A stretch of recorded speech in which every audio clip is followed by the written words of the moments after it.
হয়েছে প্রধানমন্ত্রী, তার কাছে অনুরোধ জানাই, অনুনয় বিনয় করে আমরা বলতে চাই যে মায়ের বুক খালি হয়েছে, যে সন্তান তার পিতৃহারা হয়েছে, যে বাবা তার সন্তানকে হারিয়েছে, যে সন্তান তার বাবাকে হারিয়েছে, প্রতিটা খুনের বিচার বাংলাদেশে করতে হবে।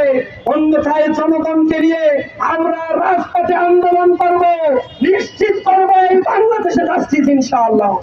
সাইফুল্লাহ ভাইয়ের শোক সন্তপ্ত পরিবারের জন্য আমরা দোয়া করি, তার জন্য দোয়া করি আল্লাহ রাব্বুল আলামিন এই অসময়ে যে ফুলটি ধরে গেল, আল্লাহ রাব্বুল আলামিন যেন তাকে জান্নাতের উচ্চ মাকাম দান করেন। সাইফুল্লাহ ভাইয়ের পরিবারকে যেন ধৈর্য ধারণ করার তৌফিক দান করেন। শহীদের সাথীদেরকে আল্লাহ রাব্বুল আলামিন যেন ধৈর্য ধারণ করার তৌফিক দান করেন। সরকার যদি এর বিচার না করে তাহলে আমরা রাজপথে নামবো, আন্দোলন করব, প্রয়োজনে এই আন্দোলন সরকার হটাও আন্দোলন পর্যন্ত। সবাইকে প্রস্তুতি নিয়ে রাজপথে থাকার উদাত্ত আহ্বান জানিয়েছি।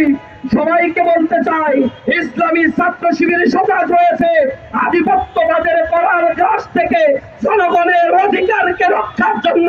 ইসলামী ছাত্র শিবির বাংলার প্রতি ইঞ্চি মাটিকে পাহারা দেবে ইনশাআল্লাহ। আজকের এই মিছিলে সবাইকে উপস্থিত হওয়ার জন্য আন্তরিকভাবে ধন্যবাদ, মোবারকবাদ জানিয়ে আমার কথা শেষ করছি। আসসালামু আলাইকুম ওয়া রাহমাতুল্লাহি ওয়া বারাকাতুহু।